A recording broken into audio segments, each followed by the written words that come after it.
యజ్ఞత్వ మోక్షశేషువాత్ దేనిని తెలుసుకుని పిదప అశుభము నుండి విడిపడదువో అట్టి అనుభవ సహితమైన రహస్య జ్ఞానమును అసూయ లేని నీకు చెబుతున్నాను. థ్యాంక్ యూ సార్, ధన్యవాదాలు. భగవద్గీత ఎవరికి అర్థమవుతుంది? అసూయ లేని వారికి మాత్రమే. కృష్ణుడు చెప్తాడు, రెండు కారణాలు. భగవద్గీత నీకు ఎందుకు చెప్తున్నాను తెలుసా? నీకు అసూయ లేదు కాబట్టి. నీకు ఎందుకు చెప్తున్నాను తెలుసా? మయా సఖ, నువ్వు నా స్నేహితుడు కాబట్టి అన్నాడు. నన్ను ఏకాదశి పేపర్ అక్కడ పెట్టుకుని ఇవ్వు. ఓకే, అలాగే ఇక్కడికి వచ్చిన వాళ్ళకి అందరికీ మాలలు ఇవ్వలేకపోవచ్చు. నిన్నే వచ్చిన ఈ సామాన్లు అన్నీ కోసి సర్ది తేలేక ఒక్క బాక్స్ కోసాము, కొందాము. అందులో మాలలు తెచ్చాను, తల్లులకు ఇస్తాను. Our first priority our mothers. జపమాలు తీసుకోండి చక్కగా. కార్తీక మాసం, నెక్స్ట్ దామోదర మాసం, మీరు పుణ్యాన్ని పొందుదురు. ఈ మానవ జన్మ యొక్క ఫలితాన్ని పొందుదురు. ఈ లోకానికి ఏం పేరు పెట్టారు? అందరూ చెప్పండి. దుఃఖాలయం. అందరూ దుఃఖాలయం. దుఃఖాలయం అశాశ్వతం. ఏంటి? దీనికి క్వాలిటీస్ రెండు ఉన్నాయి. ఏంటి ఆ క్వాలిటీస్? ఇది దుఃఖాన్ని కలిగిస్తుంది. రెండోది టెంపరీ. దీనికోసం వెంకటరామంతో గొడవ, మురళీతో గొడవ, కళ్యాణ్తో గొడవ, తడవకి నేను ఎవడో తెలుసా నీకు? అసలు నువ్వెవడో నీకు తెలుసా? అసలు తెలిస్తే అసలు ఈ అరుపులు మెరుపులు ఉంటాయా? అది తెలుసుకోవడం కోసమే అంతర్ముఖ సమారాధ్య బహిర్ముఖ సుదుర్లభ.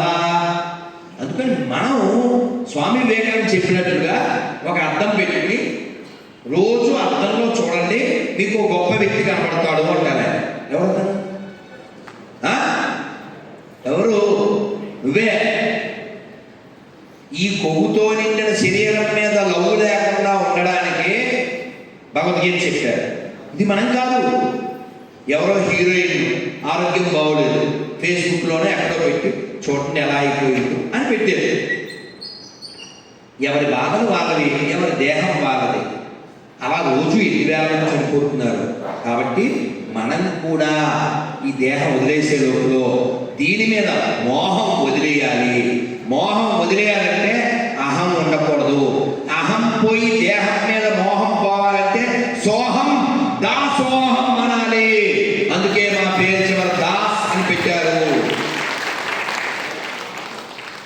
నా పేరు తెలుసు మీకు, రాధా మనోహర్ దాస్, అలాగే రేవతి రమణ్ దాస్. ఇలా పేరు చివరి దాస్ ఎందుకు? పురందర దాస్, కనక దాస్, తులసీ దాస్, రవి దాస్. ఎందుకు ఈ పేరు? ఆయన బాసు, మనం ఆయనకి దాసు. అందుకే ఈ క్లాసు. చిన్న లైఫ్. మీరు ప్రపంచం చాలా పెద్దది, కానీ మనతో ఎవరు కాదు.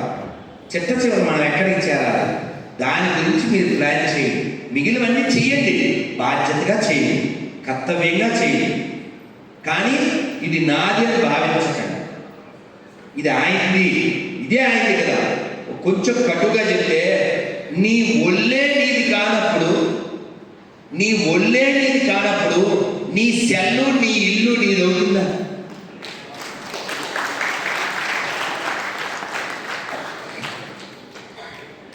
నేను ఇంకో కథ చెప్పాలి. నాకు మరి వార్నింగ్ బెల్ ఎవరన్నా టైం చెప్తే ఇది పూర్తి చేసాక పర్లేదా?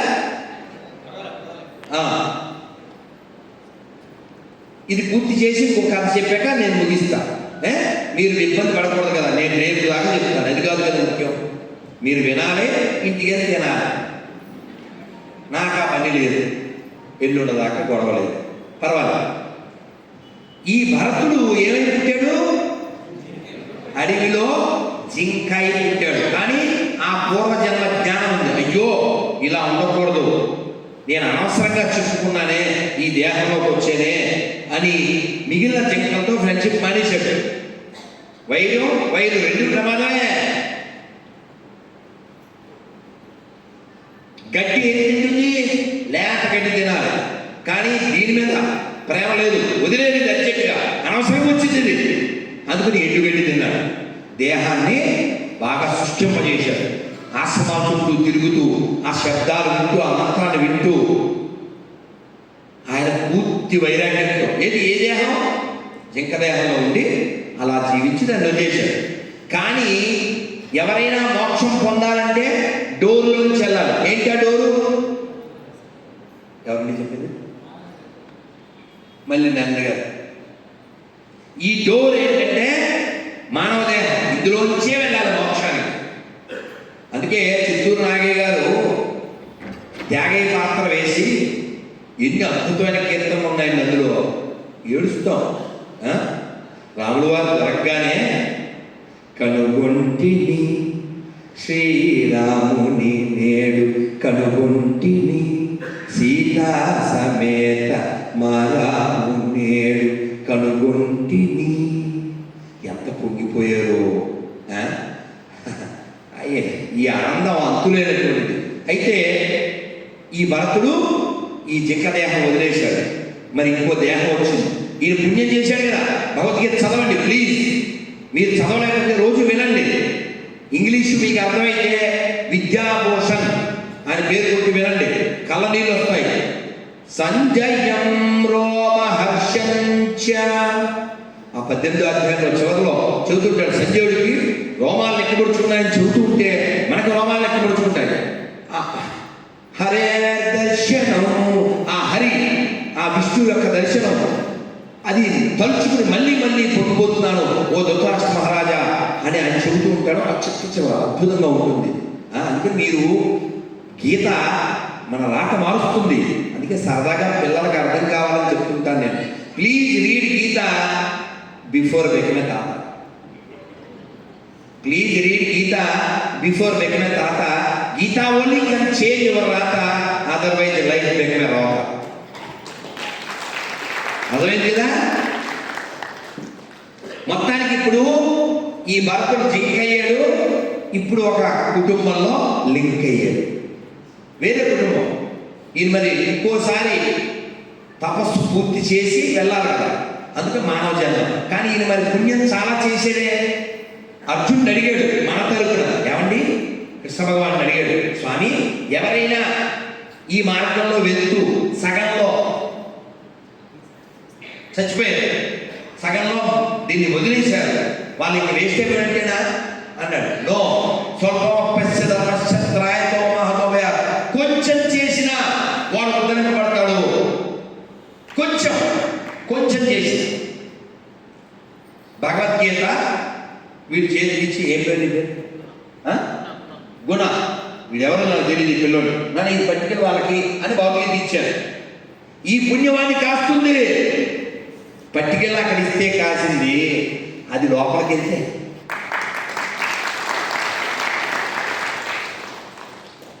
అందుకని ఈ దేహం మళ్ళీ రాకూడదు. సరే, ఆయన ఒక్క మిస్టేక్ ఒక్క బాడీతో అయిపోయింది, ఒక దేహం వచ్చింది. కానీ కృష్ణుడు ఏం చెప్పాడంటే, ఎవరైనా ఈ భక్తి మార్గంలో ఉండి కొంచెమైనా చేసి పడిపోతే వాళ్ళకు ఒక మంచి కుటుంబంలో జన్మిస్తాడు. ఆ భక్తి ఫినిష్ చేయాలి, బ్యాలెన్స్. అయితే పండితుల కుటుంబం లేదా అరిస్ట్రోక్రాట్ అంటారు ప్రభుత్వాలు, రిచ్ పీపుల్, అది భగవద్గీతలో స్వామి చెప్పిందే.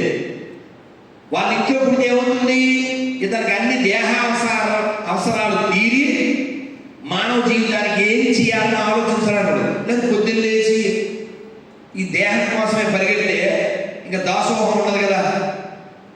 ఇప్పుడు మనమంతా కూర్చొని వినగలుగుతున్నామంటే మనమంతా అరిస్టోక్రాట్సే కదా సార్, మనమంతా రిచ్చే కదా సార్, మనమంతా గొప్పవారి గొప్ప అమ్మానాన్ని పుట్టిన వాళ్ళమే కదా సార్. అదృష్టం ఉందా కదా, మనం భాగ్యవంతులమా కాదా? అవునా? ఒక్కసారి మన కన్న తల్లిదండ్రులు స్మరిస్తూ చెప్పండి, మాతృదేవో భవ, పితృదేవో భవ, ఆచార్య దేవో భవ, అతిథి దేవో భవ.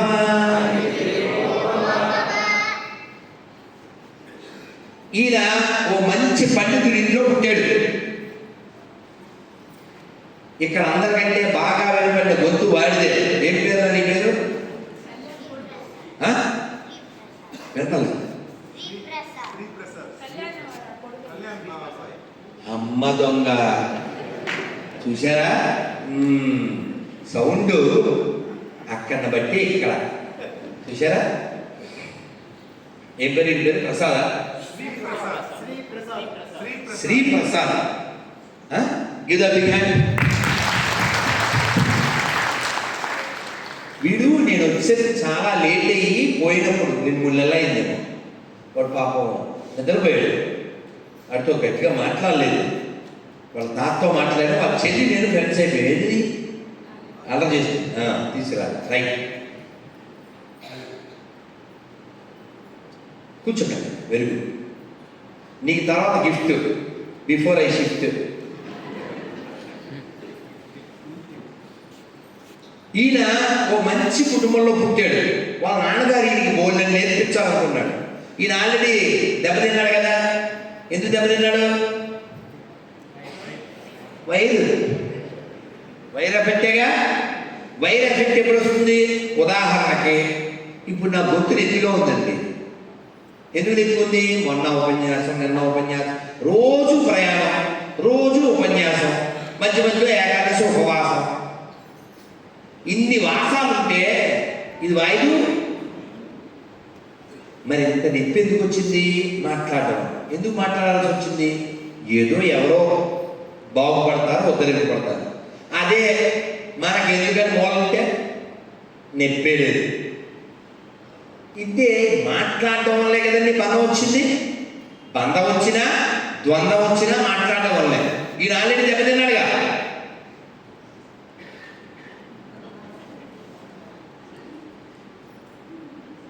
ఏమంటే ఎలా నేర్పిస్తారు సార్ అసలు? ఏమన్నా నేర్పించాలంటే నోరిప్పాలిగా. పుట్టినప్పటి నుంచి ఇందాక చెప్పారే శ్రీభా శంకరాచార్య గారు, అంగత్ లోపల మాత్రం నిరంతరం భగవన్నామం చేస్తూ ఉన్నారు. పైకేమో ఇది చెప్పడం అనవసరం, పిచ్చోడు. అలా పిచ్చోడు, జడుడు, ఈజ్ గాడ్ జడభరత. నన్ను ఇది అయిపోయాక ఇంకొక చెప్పి వెళ్ళిపోతాను. ఎప్పుడైనా ఎదురుగా ఉన్న వాళ్ళలో కదలిక వచ్చిందనుకో, కదలిక అంటే వదిలేక అని అర్థమైపోయిందే. ఎప్పుడో ఎవరో వచ్చి గురుగారండి అక్కడ ఏదో గణపతి మండపంలో ఉపన్యాసం చెబుతారా గుంటూరులో ఓ 15 ఏళ్ళ 20 ఏళ్ళ క్రితం. ఎప్పుడు డేట్ 30వ తారీఖు. సరే కుదురుద్దు, సరే వెళ్దాం. వాళ్ళు వెళ్ళకుండా ఇంకా చేతులు బిసుకుంటే అక్కడే ఉన్నారు. ఏమిటా అన్నా? అదే ఫార్మాలిటీస్ అన్నారు. ఇప్పుడు కళ్యాణం ఫోన్ కూడా చేయలేదు. నా సంగతి తెలుసు, మనకు ఫోన్ ఎత్తామని వాయిస్ మెసేజ్ పెట్టాడు. గురించి 11, 12 అన్నాడు. బతికిచ్చావు నాయన. అంతకుముందు అయితే ఇవ్వలేదు, ఎందుకంటే డేట్లు అలా ఎక్కడెక్కడ ఇచ్చేశాను. అలాగే నేను వచ్చేస్తాను అన్నాను, వచ్చేసాను అంతే. వాయిస్ మెసేజ్ వచ్చేసాను, అదే ఫార్మాలిటీ. వాళ్ళు అనుకునే ఫార్మాలిటీ తెలుసా? అదే ఏమన్నా అని. నాకు అసలు ఫార్మాలిటీ ఏంటంటే మాట్లాడడానికి మైకు, వినే వాళ్ళకి లైకు, నన్ను తీసుకెళ్ళడానికి బైకు, వితౌట్ ఎనీ స్ట్రైక్. అదే ఫార్మాలిటీ, అదే రియాలిటీ. సరే విషయంలోకి వచ్చేద్దాం. ఆయన ఇలా జడభరతుడు మొద్దులో ఉన్నాడు. ఏం చేసినా వాళ్ళ నాన్నగారు అలాగే, ఆ నాన్నగారు చనిపోయారు. ఇంకా వదిలిదు అన్నలో. ఇక బండ మనిషి కదా, బండరాముడు. రే అది అక్కడ పెట్టు, అదెలా తీసుకురా, ఇంతే. పొలానికి వెళ్ళు. వాళ్ళు తెలుగు భాగవతంలో పోతాం కదా, మృష్టాన్నమైన గాని గదన్నమైన అంటే మంచి వేడివేడి పదార్థం పెట్టినా మాట్లాడటం, పసిపోయిన పెట్టినా మాట్లాడటం, బొమ్మ ఫీలింగ్స్ ఉంటాయా ఆ టైంలో. ఇలా జీవిస్తాడే, లోపల మాత్రం భగవన్నామం చేస్తూ ఈ ప్రపంచంతో ఏ సంబంధం లేకుండా పోయి పొలం దగ్గర పక్షులు కొట్టు అన్నారు. మంచి అంటారు, తెలుసుగా మనకి తెలుసుగా. ఆ మంచి మీద కూర్చున్నాడు, మంచి దృఢకాయ బాగున్నాడు. ఓ 10 మందో 20 మందో దొంగలు వచ్చారు కాళికాదేవికి బలివడారు. ఇప్పుడు ఈ గుణగాన్ని ఎవరైనా నలుగురు చేతులు పట్టుకుని లాక్కెళ్ళిపోతుంటే ఏం చేస్తాం మనం? ఎందుకు తీసుకుంటున్నారు అంటావు కదా, ఎవరైనా అంటాం. ఈయన అపరిచితుడు అనుకోండి, తీసుకుపోతుంటే వెళ్ళిపోతున్నాడు. స్నానం చేయరా? స్నానం చేశాడు, పసుపట్లు కట్టేసుకున్నాడు. కానీ మీకు తెలియదండి, పెద్ద కాళికాదేవి విగ్రహం, స్నానం చేయించారు, పసుపు పట్టడం. నెక్స్ట్ ఏంటండి? చూడండి, అందరూ ఇలా పెట్టారా చూడండి, తెలీదా? మనకి ఎంత జ్ఞానం ఉంటే ఆల్రెడీ సినిమా చూసి వచ్చినాడు. ఇంకా విత్ బంగా సినిమా ఆయన తెలీదా? మరి అసలు మనకి లోపల అప్పుడు చచ్చిపోతాం అసలు, అది కట్టేయగల కదా. ఈ భరతుడు జడభరతుడు ఫలం చేశాడు. ఆయనకు అసలు రియాక్ట్ అవ్వడం లేదు కదండి. తను వచ్చేసారు, వాళ్ళు ఆ గొడ్డలు తీసి నరికాడు అమ్మవారి ముందు. అంతే, అమ్మవారికి పొడక వచ్చేసింది, ఆ కత్తి తీసి నాలేసింది. ఇది అసలు విషయం. ఎంత భాగవతోత్తమండి బలిస్తారా? ఏమంటే ఇప్పుడు మీరు నేను ఉన్నామండి, అలాంటి పరిస్థితుల్లో ఎవరైనా హెల్ప్ చేశారనుకోండి, నెక్స్ట్ ఏం చేస్తాం? అమ్మయ్య దేవుళ్ళో వచ్చారండి, థ్యాంక్స్ అంటాం కదా. ఈయన ఎవరు? జడభరతుడు. మామూలుగా వెళ్ళిపోయాడండి, మామూలుగా వెళ్ళిపోయాడంటే అసలు ఏం జరగనట్టు, సంబంధమే లేదు. అంటే ఆ స్థాయిలో ఆయన శరణాగతి ఉంది, ఆ స్థాయిలో ఆయన భక్తి ఉంది. మనం అయితే అసలు పసుపు పట్టం దాకా ముందే తెచ్చుకుంటాం కదా. మనకి ఎందుకంటే ఇది నేను అనుకుంటాం. సరే, ఫైనల్ మళ్ళీ వెళ్ళిపోతున్నాడు. వెళ్ళిపోతే రఘుగణుడు అనే రాజు, ఇది భాగవతంలోదండి. నేను 1997లో సిటీ బస్సులో కూర్చుని పుస్తకాలన్నీ చదువుతుండేవాడిని. ఇంట్లో ఉంటే పడుకుని టీవీ చూస్తాడు బయటలో. అలా ఆ పుస్తకాల్లో ఇది భాగవతంలో కథ. ఇది చాలాసార్లు విన్నాం మళ్ళీ. రఘుగణుడు అనే రాజు వెళ్ళిపోతున్నాడు. వాళ్ళ బోయిలు, ఆ బోయిలకి ఒక మోసేవాడు ఒకరికి ఏదో ప్రాబ్లం వచ్చింది. ఇతను కనబడ్డాడు, రేలారా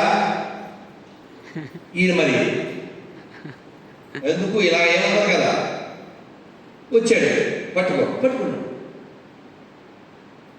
ఈ లోపల కూర్చున్న ఆయనకి ఇలా కదిలిపోతుంది. ఈ రఘుగణుడు తెర తీసి, ఏమిరా సరిగా నడవరా అంటే, మేము బాగానే నడుస్తున్నామండి, వీడు కొత్తోడు, వీడు గంతులు వేస్తున్నాడు అన్నాడు. సరిగా నడు అన్నారు. అయినా ఈయన గంతులు వేస్తాడు. ఎందుకు గంతులు వేస్తాడంటే కింద చిన్న కీటకాలు అవి చచ్చిపోతాయేమో ఎగిరిపోతున్నాడు. అది ఎప్పుడే పలక కదిలిపోతుంది. ఆయన కోపం వచ్చింది, తెర తీసి, బలిసిన వృషభంగా ఉన్నావు. ఏంటి వృషభం అంటే? ఎద్దులో ఉన్నావు. సరిగా నడవకపోయావా యమధర్మరాజు ప్రాణుల్ని హింసించినట్టు నిన్ను హింసిస్తానన్నాడు. ఏమన్నాడు? యమధర్మరాజు ప్రాణుల్ని హింసించినట్టు నిన్ను హింసిస్తానన్నాడు. పెద్ద మాటలు కదండి. మీకు ఒక విషయం చెప్తాను, బాగా గుర్తుపెట్టుకోండి. రఘుగణుడు దగ్గర ఈ భరతుడు వచ్చే టైంకి ఇంచుమించుగా 40 ఏళ్ళు వయసు ఉండొచ్చు. పుట్టినప్పటి నుంచి మాట్లాడా?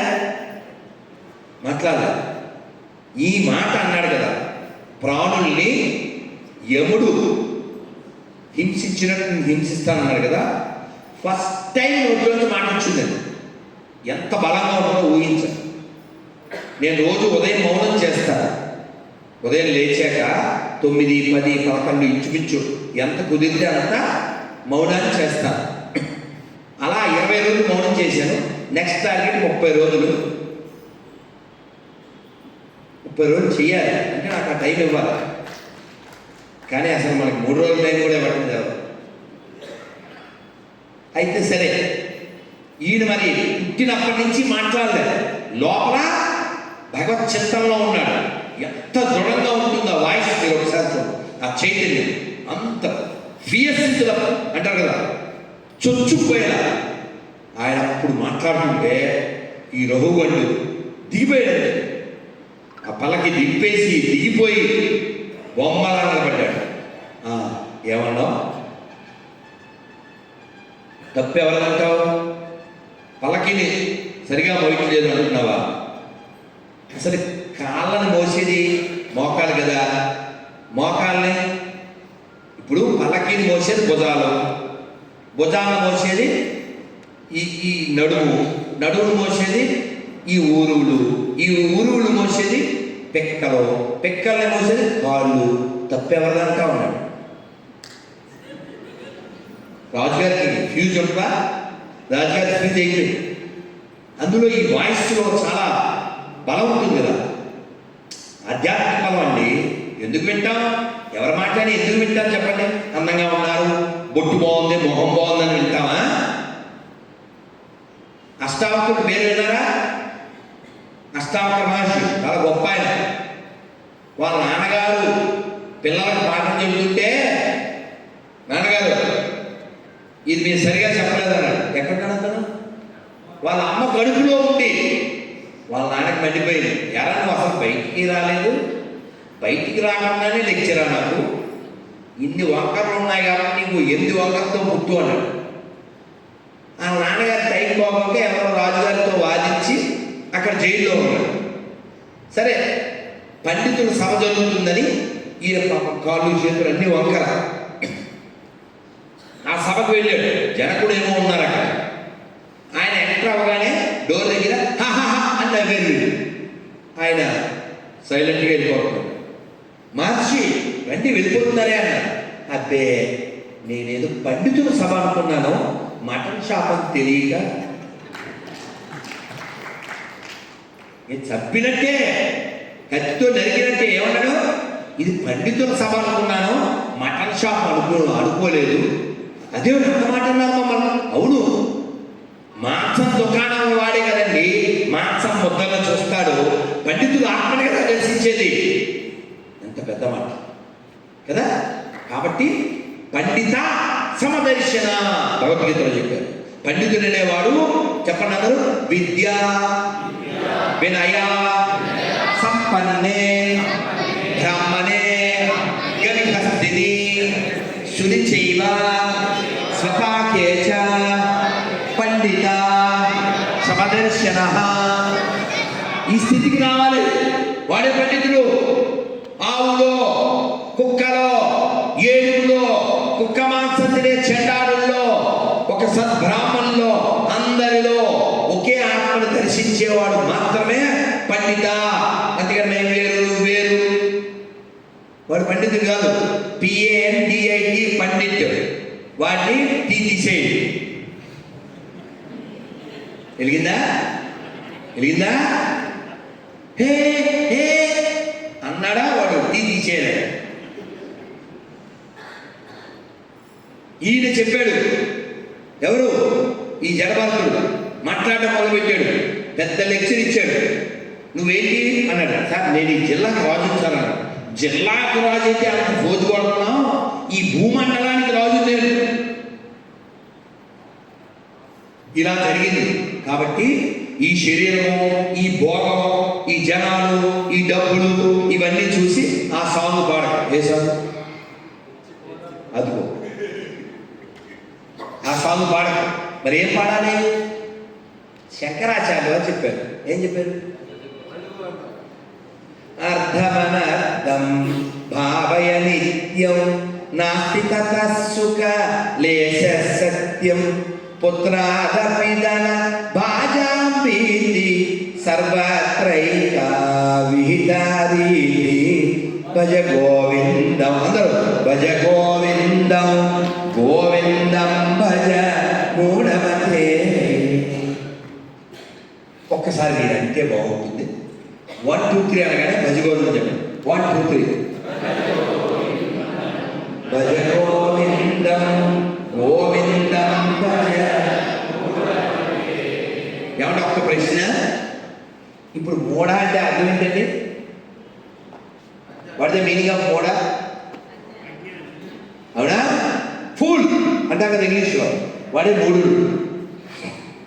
ఈ జడభరతుడు ఆ మూఢత్వంలో ఉన్నటువంటి ఆ రఘుగండి అనే రాజుని బోధించి ఇది పర్మనెంట్ కాదు నాన్న, చాలా టెంపరీ, టెంపర్ తెచ్చుకోకుండా భగవంతుడు ఇచ్చిన పరాహాన్ని వాడుకో, వెళ్ళు, ఉపదేశం ఎక్కడికి వెళ్తున్నా వెళ్ళు అని పంపించారు. ఆయన ఎక్కడికి వెళ్తున్నావు అంటే జ్ఞానోపదేశం పొందడానికి ఒక ఋషి దగ్గరికి వెళ్తున్నాను, భగవంతుడు తెలుసుకోవడానికి అన్నారు. అప్పుడు ఈ భరతుడు జడభరతుడు ఏమన్నంటే భగవంతుడి గురించి మళ్ళీ తెలుసుకో, ముందు నువ్వెవరో తెలుసుకో అన్నారు. కాబట్టి మనం ఇది దేహం కాదండి, దేహంలో ఉన్నది మనం అండి. ఇది ఆత్మస్వరూపం, ఇది ఎప్పుడూ ఉంటుంది, దీనికి నాశనం లేదు. దేహే నిత్యమౌద్యోయం దేహే సమస్య భారత అన్నారు. కాబట్టి మనం ఇంత గొప్ప దేశంలో పుట్టినందుకు, ఇంత గొప్ప ప్రాంతంలో పుట్టినందుకు, ఇలాంటి కార్తీక మాస వేళల్లో ఏకాదశి ముందు రోజు కార్తీక సోమవారం నాడు ఎంతకంటే భాగ్యం ఉందో చెప్పండి కదా. అందుకని మనం భగవన్నామం చేసి భగవంతుని ప్రసాదాలు తీసుకుని వెళ్దాము. రేపు కూడా కలుద్దాము. ఇంకో కథ చెప్పే టైం లేదు కదా, ఇంకో కథ రేపు చెప్తున్నామా? ఇప్పుడు సమయం లేదు కదా, అందుకని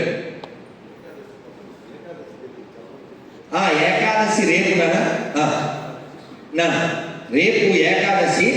నేను పుట్టిన తర్వాత ఉపవాసం ఉన్నానండి, ఒక్కరోజైనా అన్నం చేయండి. వెళ్ళిపోతున్నారు ఒకరిద్దరు, ఒక్క మాట వినండి. కృష్ణుడి యొక్క పాద ధూళి మిస్ అవ్వకండి. బృందావనం నుంచి వచ్చాం మేము, బృందావనం యొక్క మాలలు అవి కూడా తెచ్చాం.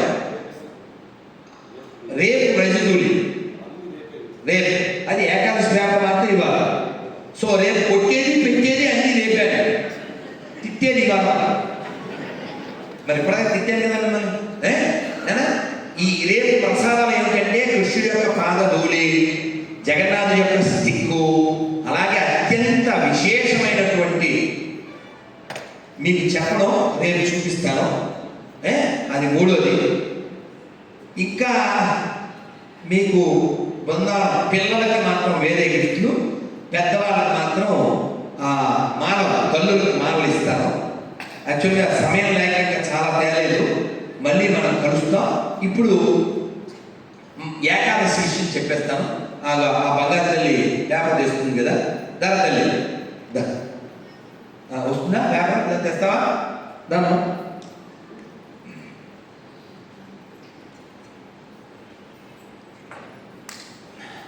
మీకు టైం ఉందంటే ఈ గేమ్ ఇవాళ ఆడతాం. ఎందుకంటే రేపు ఇంకొక ఆలోచన ఉంది.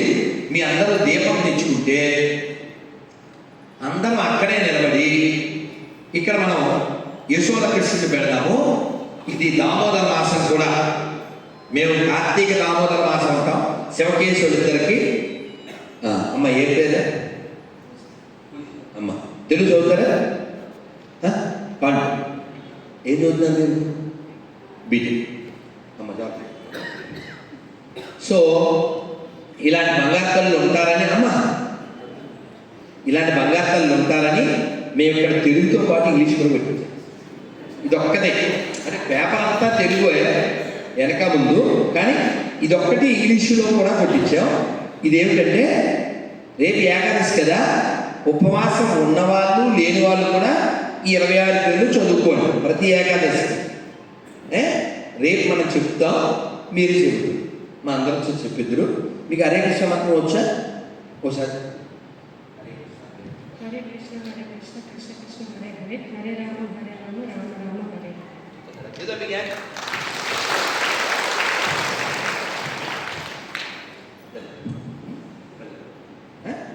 శ్రీకృష్ణ అమ్మ మనీదే తల్లి.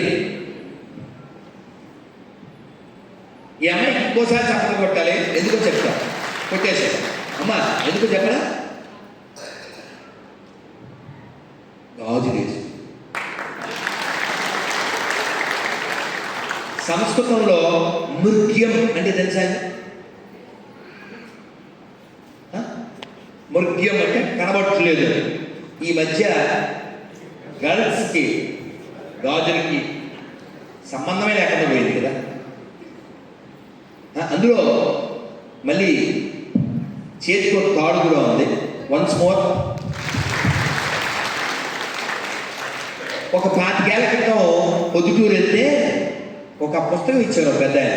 నా మనసులో అందులో ఉన్న మాట ఒకటి పట్టుకుంది. అదేమిటంటే పిల్లలకి చెప్పుకుంటా, కట్టు బొట్టు జుట్టు అప్పుడే మనం గిట్టు లేదా కట్ట. Very happy. మనం మన ధర్మాన్ని ఆచరిస్తేనే, మన సాంప్రదాయాన్ని మనం పాటిస్తేనే మనం ఉంటాం. మనం అంతా కేర్లెస్. ఆ కేర్లెస్ వలన బంగ్లాదేశ్లో నాశనం, ఇంకో చోట నాశనం జరుగుతుంది. అందుకని ఆనందంగా సంతోషంగా మన జీవితాన్ని గడుపుదాం. రేపు మీరు సరదాగా చెప్తున్నాను, అర్థం చేసుకుంటారని. ఇప్పుడు కావాలంటే మేసేయి, రేపు మూసేయి, వెల్లుండి వేసేయి. అర్థమైందా? అర్థమైందా? ఒక ఆయన నాకు ఫోన్ చేసి సీరియస్గా, ఏంటి ఏకాదశి నాడు గురుగారి అన్నాన్ని భిన్నం చేసి తినచ్చా అన్నాడు. సున్నా వేసి తినరా? అన్నాన్ని భిన్నం చేయడం అంటే ఏమిటండి?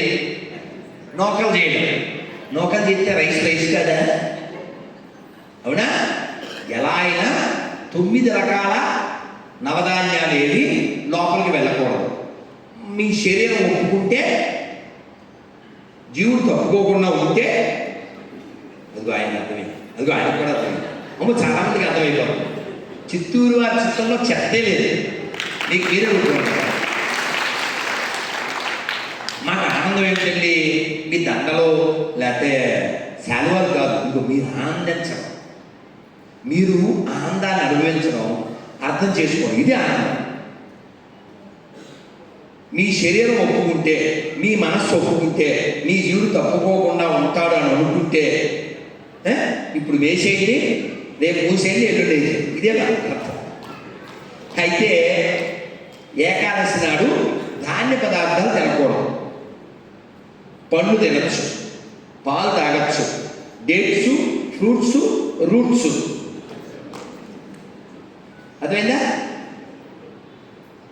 ఎవరో ఒక తల్లి నన్ను కొడుకులా భావిస్తుంది. ఇవన్నీ 20-25 ఏళ్ల క్రితం. వాళ్ళ ఇంటికి వెళ్తే వాడు కొంచెం అగ్రవేద వాళ్ళ అబ్బాయి, వాడికి పెద్దడైపోయి కానీ రాము అని శ్రీరామ్. ఆవిడ పాపం అమాయకత్వం తల్లి కదా. ప్రభు, ఇస్కాన్లో మనం ప్రభు అని పిలుస్తారు కదా. ప్రభు, నూకలతో చాలా చేసుకుని తాగచ్చా అని అడిగింది. ఏదో ఇలా అదే ఏదో అంటారు పులుసు పిండి. వీడు అల్లరలేదు, పులిహార చేసుకుని తినేదే తెలియక మా తల్లి. కానీ ధాన్య పదార్థాలు ఎలా కూడా లోపలికి వెళ్ళకూడదు. రేపు ఒక్కరోజు మీరు ప్రయత్నం చేయండి. కుదిరితే part 1, part 2, part 3. Part 1 Ekadashi విషయంలో. పార్ట్ 1 ఏంటంటే బెస్ట్ 1. రేపు morning sun to next day sun, sun to sun. ఏంటి బాబు, ఇప్పుడు చచ్చిపోతాం. ఇలా చెప్తే సరదాగా మాట చెప్పేస్తానే కళ్యాణ పర్లేదా? With your permission. కోతులు ఏకాదశి చేద్దాం అనుకున్నాయి. ఇలాగే ఉపన్యాసం మీకు తెచ్చి తెలుసా? ఆయన ఏకాదశి కదా సీరియస్గా అన్ని చెట్టు మీద కూర్చున్నాక శాండీ లాంటి కోత ఒకటి ఉండి, అమ్మో రేపు మళ్ళీ చెట్లు దూకి మళ్ళీ కోసుకోలేము కదా, ఓపుకుంటారు కదా, ఏకాదశి ఉపవాసం కదా, అందుకని ఫ్రూట్స్ కోసి పెట్టేసుకోండి. వెంటనే పక్కనోడు ఒకడు ఉంటాడుగా, బాగా చెప్పు మంచి అని ఫ్రూట్స్ అన్ని కోసి పెట్టేసుకున్నారు. కాసేపటికి ఇంకో కోత ఉంది, ఫ్రూట్స్ అయితే కోసాము కానీ రేపు పొద్దున్న ఓపుకుంటాం కదా, ఏకాదశి ఉపవాసం చేసేస్తే నీరసం వచ్చేది కదా, అందుకని మనం ఫ్రూట్స్ చేతితో పట్టుకున్నాం. పాటు ఫ్రూట్స్ చేతితో పట్టుకున్నాయి. కాసేపటికి ఇంకో కోత అంటే ఫ్రూట్స్ చేతితో పట్టుకున్నాం కానీ ఇవాళ ఉపవాసం చేస్తాం, రేపు పొద్దునికి ఇంకా అసలు నేర్చం వచ్చేది కదా, అందుకని ఫ్రూట్స్ అలా ఉడిచి రేపు అసలు మిస్ అయిపోతున్నది. ఇంకా అవలేదు. ఇంకోటి అన్నది, మనం ఇక్కడ చెయ్యంత దూరంలో పెడితే రేపు పొద్దునికి ఓపుకుంటారు కదా, అందుకని ఎలాగా రేపు సూర్యుడు రాగానే తినేద్దాం. ఇంకా అవలేదు. ఇంకో కోత అన్నయ్య, రేపు పొద్దున్న అసలు ఓపుకుంటుందా, ఈ జారిపోతాయి, జ్యూస్ అవుతుందా, అందుకని నోట్లో పెట్టి అలా నవిలి రెడీగా ఉంటాం. అయిపోయింది స్టోరీ. ఇంకా లేదు. జాస్ మధ్యలో జ్యూసు, ఇదే జ్యూసు అయిపోయింది. మక్కగా ఉపన్యాసం, మక్కగా ఉపన్యాసం. సో కాబట్టి అలా మనస్సు నోరువహించడం అండి ఏకాదశి అంటే. ఉదాహరణకి నిన్న నేను పుల్లారెడ్డి స్వీట్స్ వారిని కాజు బెల్లంతో చేసింది ఏమన్నా ఉందా అని అడిగాను. పుల్లారెడ్డి గారు కలిశారు. ద ప్రైడ్ ఆఫ్ రాయలసీమ, మహానుభావుడు కదండి, గొప్ప హిందువు, చాలా సాధారణంగా జీవించిన వ్యక్తి, ప్రైడ్ ఆఫ్ హిందూస్. ఆయన కలిసి మా హైదరాబాద్ ఇస్కాన్ చూసారా, బాగుంటుంది ఎవరన్నా చూస్తే, ఇప్పుడు ఇంకా బాగుంది. ఆయన ఇచ్చిన స్థలం ఆ రోజుల్లో 50 ఏళ్ల క్రితం 10 లక్షలు ఇచ్చారు స్థలం ఇచ్చి. నన్ను చూడగానే పెద్ద ఆయన మా ఇంటికి 4 దూరులు వచ్చారు. సంబరం కదా. పెద్ద ఆయన అంటే ప్రభుపాద వారు, శిల ప్రభుపాద వారు, ఇస్కాన్ సంస్థాపకాచారు. సరే, నేను వాళ్ళ షాప్ ఉంటే ఆ కాజుతో ఉండే బెల్లంతో చేసింది ఇమ్మన్నా. మరి ఎవరు కనపడ్డారు నాకు నిన్న? పుట్టినరోజు బాబాయ్, పుట్టినరోజు అబ్బాయి ఎవరు? గరిమేళ బాలకృష్ణ ప్రసాద్ గారు. ఆహా భగవంతుడా, ఇందుకు కొనిపించావా? నేను అక్కడ నిలబడి మాట్లాడుతున్నా, అందరూ చుట్టూ ఉన్నారు. ఒక ఆయన వచ్చి, గురుగారు అని, ఆయన శిష్యుడే, ఎవరు వచ్చారు ఈరోజు ఆయన పుట్టినరోజు అన్నారు. నేను చాలా ఉంటానని ఈ ఇందుకు కొనిపించామని గబగబా వారి చేతికిచ్చి జన్మదిన శుభాకాంక్ష చెప్పి వారికి ప్రణామం చేసి వారితో ప్రయాణం చేశారు. ఆయన ఫోటోని స్టేటస్లో పెడితే ఏమని పెట్టింది తెలుసా? ఇదిగాక సౌభాగ్యం, ఇదిగాక తపము, మరి ఇదిగాక వైభవం, ఇంకొకటి కలదా. అన్నమయ్య వెంకటేశ్వర చూసినప్పుడు